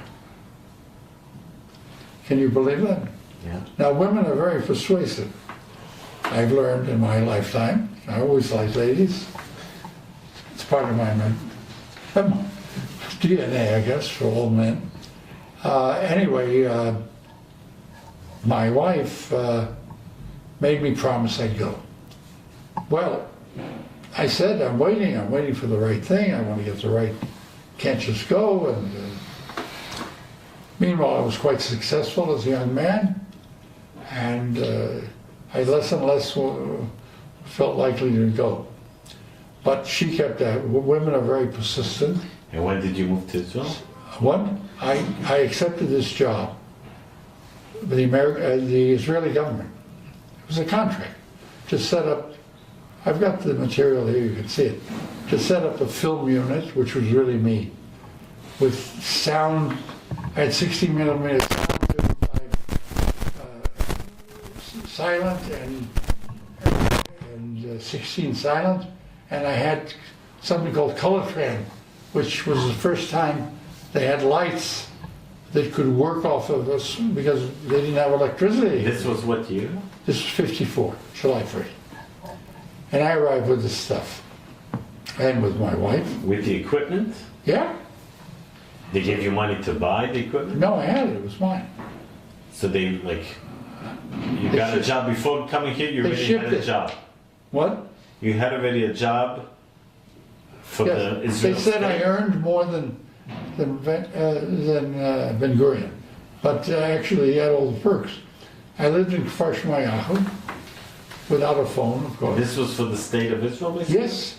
And what it was somebody came up with the idea, a very good one, that in the consulate in Israel, in New York, that it was the early days of television that would take all kinds of material. So they would bring all the things that were happening in Israel to New York. They would edit it there and distribute it with or without sound and so forth to all the stations, which at that time were very happy to get it. Not in prime time. It was a great idea, and it ran for a number of years. So I started that thing, and but of course that wasn't enough for me. I did that, and I was very happy I did it, and I'm happier now because I realized all those wonderful things. I was there at the very beginning. For example, I filmed the opening of the railroad station in Tel Aviv, and to see Jewish engineers and all that to me was the greatest thing. Yeah. See Jewish workers on the railroad. Anyway, so for a year I did that, but I also wanted to come up with all kinds of ideas. So one of them was, I think they came up with the idea, I'm not sure whether it was my idea, I think it was their idea. There was an international jamboree being held in Canada that year, Scouts. And up till now, the Israeli Scouts weren't allowed in. Why? Because they had boys and girls together, which was a no-no. Hard to imagine, you know. So they said they want a film, came back from New York, they want me to do a film about the Scouts. I wrote it, actually.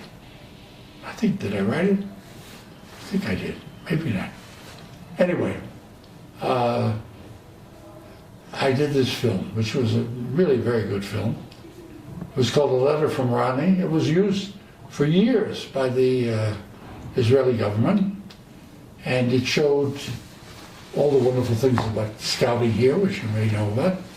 It began in Sde-Boker,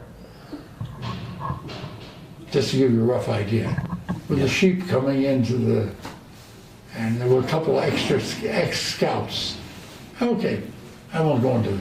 So you made pretty kitschy, and now it sounds pretty kitschy. So this was already a private movie that you made? Well, I know, I did it for the government. For the government, okay. I didn't get any extra money, but I got a lot of... So how many years did you work in this? No, that was one film I did. I did on the Hadera Paper Company, which was a big deal in that time. I learned all about making a paper. I don't know how much you know about it. And a few other things. Okay. The very big thing was they sent me down. Cousteau made a film called Under the Red Sea. Did you know that? And they were in Eilat, which was just a shack, you know.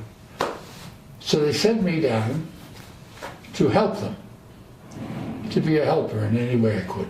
Yeah. But of course, being me, I wanted to. So I borrowed their camera. In those days, you know, the underwater cameras, they only had it in the, that was something all these things which were very special at that time. So I actually went down, not deep, but scuba, and I did this wonderful footage of and I sent it back, and unfortunately it got lost someplace. Anyway, meanwhile, I saw Cousteau, but I was very minor. I mean, I didn't deal with him, I dealt with his assistant. Yeah. But I have to tell you one thing about it, it was really amazing. There we're living, maybe you know this about the French. I didn't have this broad cultural knowledge of how the world worked. So there you have these Frenchmen, you know, all just with the sash around their middle, and we're doing these hard-working things, look, under the water, and they living in a barrack. It wasn't even a barrack. It used to be the fisherman's hut. And I lived there too, by the way, among other things. But when lunchtime came, can you imagine they all set out on the sand like a proper, I mean, what to me, you know, I'm not used to that kind of picnicking, and you certainly didn't see it in Israel. And very formalistic. In the middle of nowhere, you know, they sit down to lunch. Amazing. I'll never forget that image. Okay. Well, this is going to sound like self-promotion, which it is. What can I do? So tell us what happened after the 50s. Well, after working a year for the government, which I appreciated very much, but meanwhile I got to know that everybody was in film here. There weren't so many. And the studios, there weren't so many. And I decided that it's time for me to make a feature film. So I went to Geva, which was in a hut over a swimming pool in Ramat Gan, and I spoke to Mordechai Navon, who saw in me the possibility. Who did you talk to? Mordechai Navon, who was a very interesting personality. I know all about him now. I knew nothing in those days. You want to know his history? Or No. What? Keep on with the story. Okay. So he, being a very exceptional guy, he recognized the possibility, which I benefited from this my whole life. Many people didn't see the potential in me, but some did, and that was a wonderful thing. And this Mordechai Navon, I came in there with an idea. I said, we have to make a feature film, and it shouldn't be anything about Zionism. It should be a comedy. I always loved comedy. And so the reason the film is so fantastic is that it has all the old timers that are long since dead, who are from Habima. What year was this? 1954, 55. It opened in 56. And when it opened... What were you? I was a writer, producer, director. Believe me, it was something. And the equipment, where did the equipment come from? There's all Geva. They had a sound camera. And who put down the money? They did, but I paid for the things I was responsible for. What was I responsible for? Writing, producing, director, talent. You know, everybody would work for nothing, more or less. Feeding the people, housing and transporting them. How does that sound? Pretty good deal, huh? So, oh God, it was what a romp that was. Anyway. How did you know to make a feature? Did you have? How did I know? In California, you. Well, I went to all these graduate things. Plus, I didn't tell you that this MGM director saw the film that I had made when I was still in a boarding school, when I was an actor.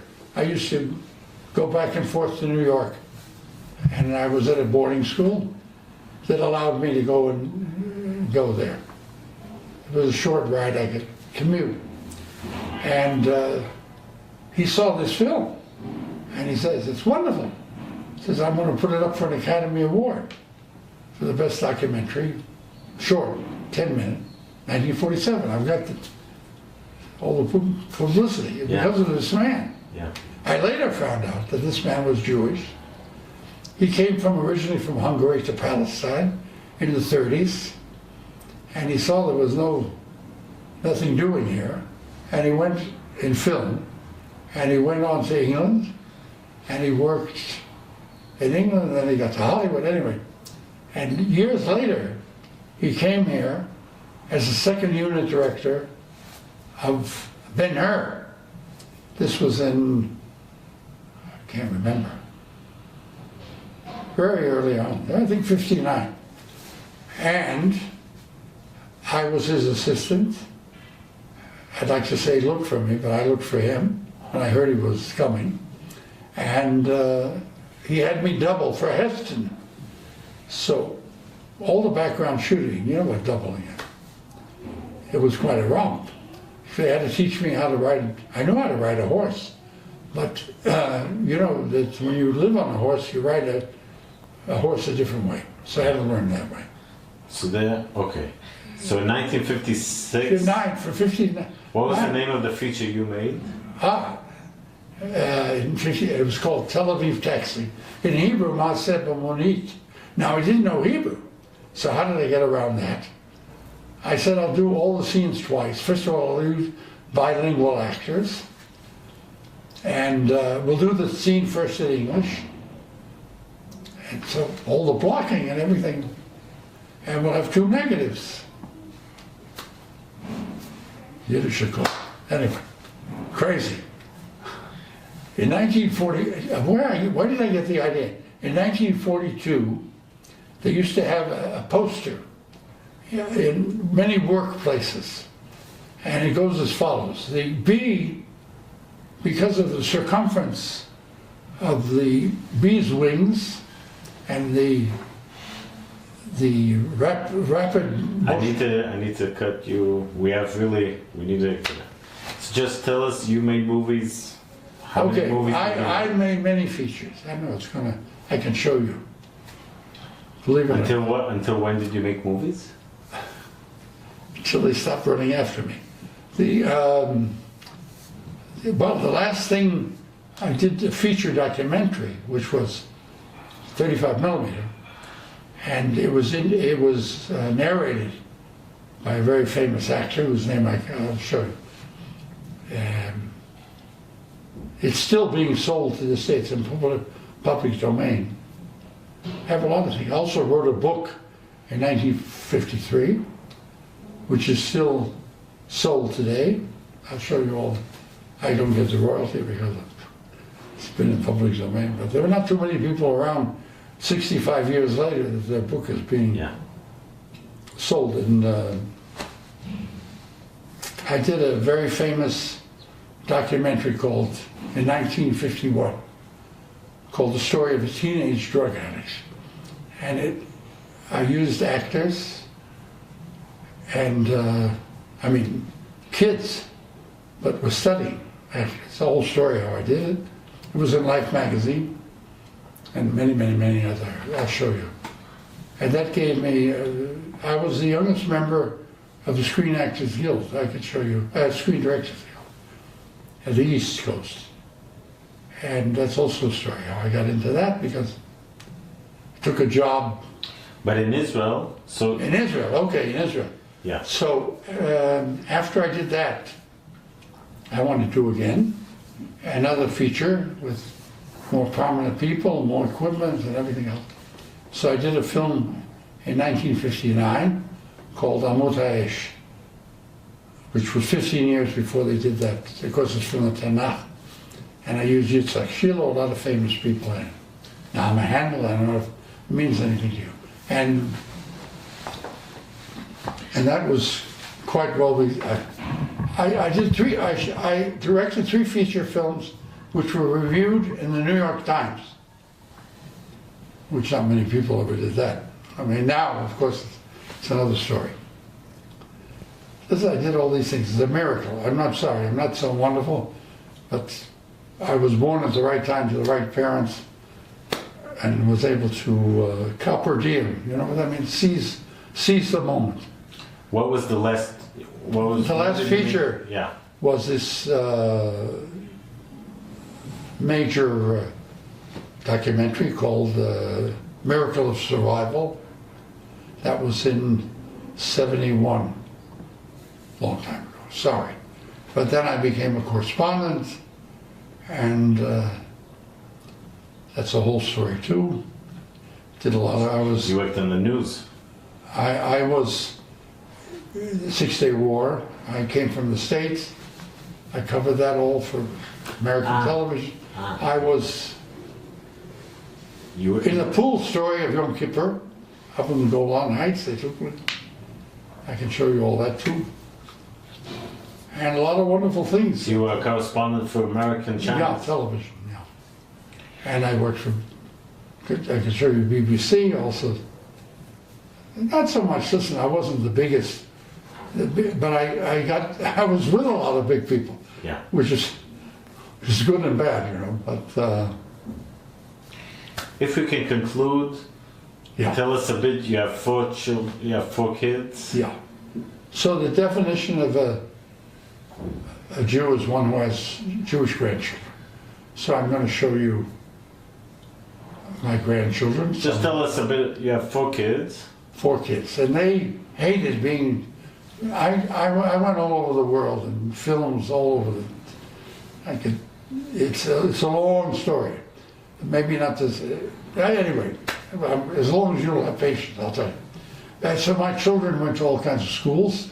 Actually, they didn't go to any school the first years, and finally my wife said, well, I think we have to settle down in New York. So we went back to New York. But before that, she sort of homeschooled them. And they weren't scientists, so you know, she could do that with the humanities. She was Do they all live in Israel? very smart lady. What? Do they live in Israel today? I have one, the professor. And the rest, where do they live? I have a daughter who lives in France, married a Frenchman many years ago. She had 3 children, and a very Zionist household, and because she used to visit me. Yeah. And the other 2 kids, where I do they know. live? Unfortunately, see, life is cruel sometimes.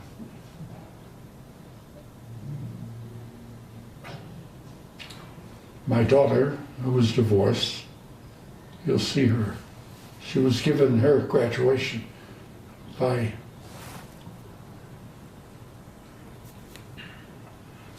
very famous prime minister here. She went to the American school. And she died in Florida of a, what do they call it when you get something in the brain? One of those horrible things. Yeah. About 10 years ago. She was in her 50s. Then I had a son. I'll show you the picture. It was in the paratroopers. And he was killed in a very minor accident. Not his fault, not anybody's fault. Yeah. And then my wife died. So, I've been to the bottom,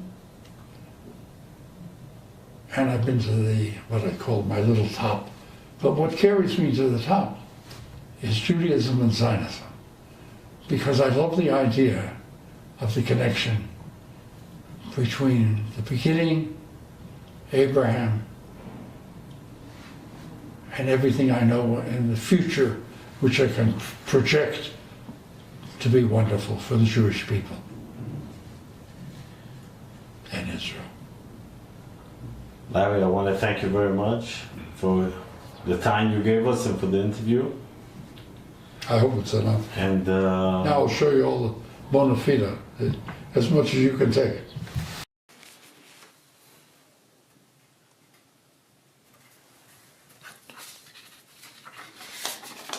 this is as a correspondent in 1967. Yes. I'll show you all the... Okay, this is when Larry had bar mitzvah. Yeah, by the name, my real name is Eliezer. They anglicized it to Leisure, and then when I was an actor, they said Frisch is tough enough. We want to call you Larry. I hated the name for a long time, but of course I professionally ended up with that. But Eliezer is my legal name. This is my grandparents. Larry's family at the Seder. Larry is on the arms of his father. It's actually my mother's family. This is Larry's mother's family. but it's my mother's family. And Larry is the kid, and that's his father holding him.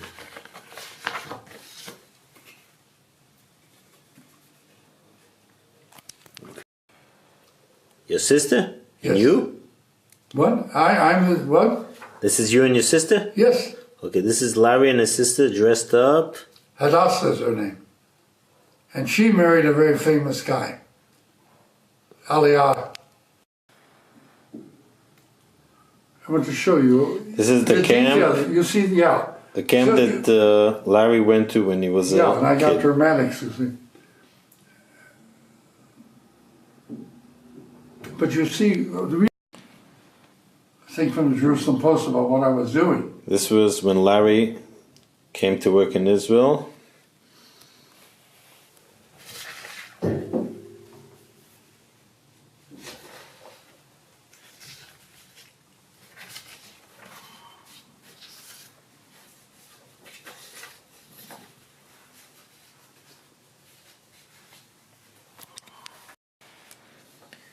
Larry's daughter, what was her name? Dana. Dana, Yeah. accepting from Golda Meir, graduating At the American school. at the American school. By the way, This is Larry and his son. What was his name? Daniel. Daniel, who died in a car accident. Yes. And they're honoring Larry's father. Yes, the 25th anniversary of his death.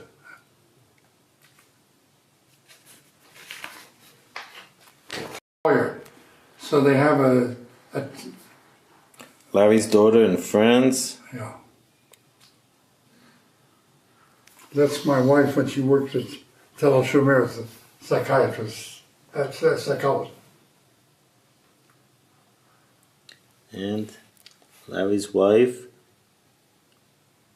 Marilyn, Marilyn, yeah. Marilyn, she Who was a worked as big a Zionist, psychiatrist. who really brought me to Israel. Larry's father, That's right. And that's from Time magazine. Daniel, He died, yes. And the date he died. And that's Abel Silver and Stephen Weiss and Abel. where was His ideology was different. Daniel Frisch, Frisch. Larry's father you know how with to Ben pronounce it. Gurion. Yeah. Now you know how to pronounce it, right? Okay.